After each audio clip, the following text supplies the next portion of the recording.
শুনছিলাম সর্বভারতীয় সাধারণ সম্পাদক বহরমপুরে সভা করবেন। এখন শুনছি এখানকার জেলার সাংগঠনিক নেতারা তাকে টেনে বুথ লেভেলের নেতা বানাবার চেষ্টা করছে। কাজেই বেলডাঙ্গার সিআরএস মাঠে তিনি 17 তারিখে সভা করবে। একই দিনে আমি ওনার যে ডেট টাইম সেই টাইমেই দমকল জনকল্যাণ মাঠে আমি সভা করব 17 তারিখে। সেখানে আপনারা বিচার করবেন যে সর্বভারতীয় নেতার সবাই কতটা লোক, আর হুমায়ুন কবির সাসপেন্ড হওয়া বিধায়ক তার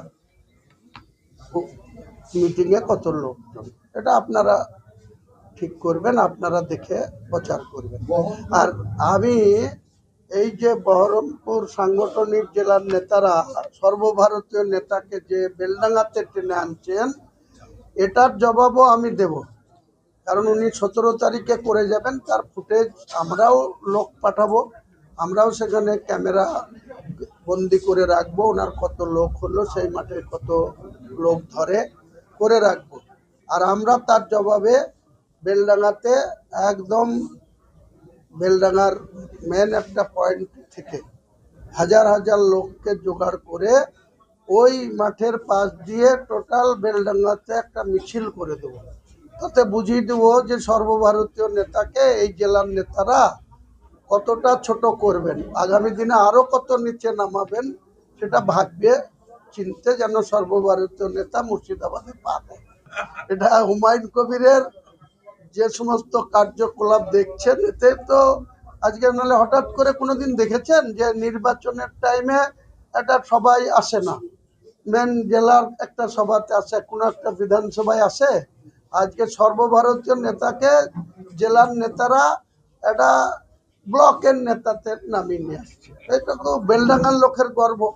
আজকে যেমন ভরতপুর বিধানসভাকে গোটা বিশ্বের লোক দেখছে, জানছে হুমায়ুন কবির ভরতপুরের প্রশংসাও করলো, বললো না পশ্চিমবঙ্গে কাজ হয়েছে। সারা পশ্চিমবঙ্গে সারা ভারতবর্ষ থেকে সব থেকে কম ভোটার লিস্টের লোকের নাম বাদ গেছে, দিদির সেক্রেটারিটাও নিতে থাকছে। কারণ দিদির দলের কর্মচারীরাই তো নিয়েছে দায়িত্ব।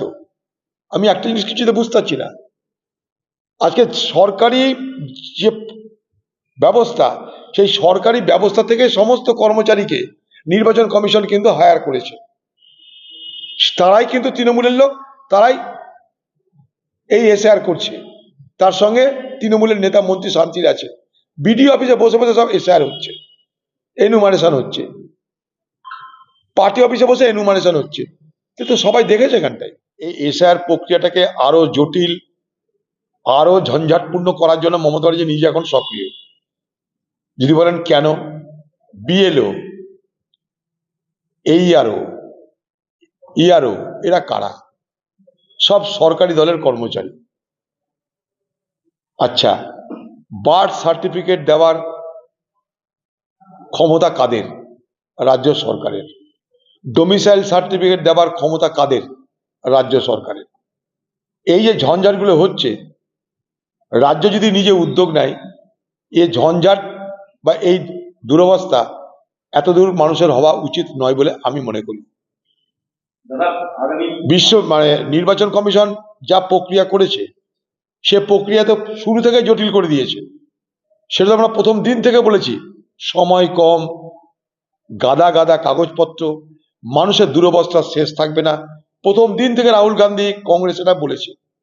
কিন্তু পশ্চিমবঙ্গে দেখলাম আমরা একটা জিনিস, যে অন্য রাজ্য থেকে এখানে ভোটার লিস্টের নাম বাদ যাচ্ছে কম, আর ঝঞ্ঝাট হচ্ছে বেশি।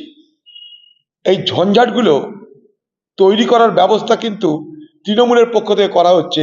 মানুষের মধ্যে ক্ষোভ তৈরি করো, এবং সেই ক্ষোভ নিরসনের জন্য বাংলার মুখ্যমন্ত্রী দিদি তিনি ত্রাণ কর্ত্রী, সেটা প্রমাণ করো। এই খেলাটা আমরা আগামী দিনে আশা করি বুঝতে পারবো।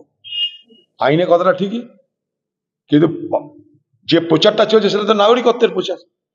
যদি তাই মনে করে যে নাগরিকত্ব নির্বাচন কমিশন দায়িত্বের মধ্যে পড়ে না, অন্য কোন রাজনৈতিক দল বলেনি, আইএসএফ বলছে, আপনার আমার পার্টি কথা বলছে।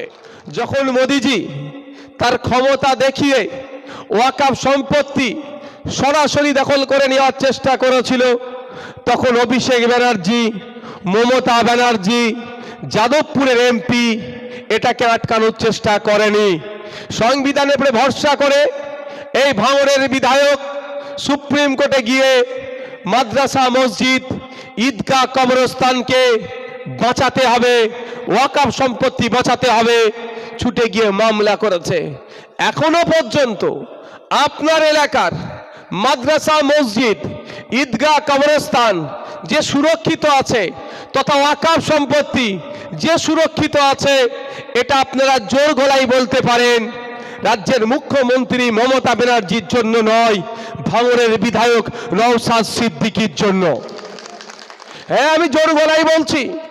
আজকে তৃণমূলের বন্ধুরা আমাদের অনেক সমালোচনা আলোচনা করছে, তাদেরকেও বলতে চাই, আপনার আব্বুর কবরটা, আপনার আম্মুর কবরটা, আপনার দাদুর কবরটা, আপনার দাদিমার কবরটা, আপনার নানার কবরটা, আপনার নানিমার কবরটা যে সুরক্ষিত আছে, এটুকু মাথায় রাখুন। আর মমতা ব্যানার্জি, অভিষেক ব্যানার্জি করেনি এই মামলা সুরক্ষিত রাখার জন্য, নওশাদ সিদ্দিকীদের মতো গুটি কয়েক মানুষের মামলা করার জন্য। এখনো তৃণমূলের নেতার বাপের কবরটাও সুরক্ষিত আছে। ওরা আমাদেরকে নিয়ে সমালোচনা আলোচনা করে, ওদের অধিকার নাই। তারপরেও বলবো করুক, কোনো সমস্যা নেই আমার, কিন্তু সমালোচনা আলোচনার ক্ষেত্রে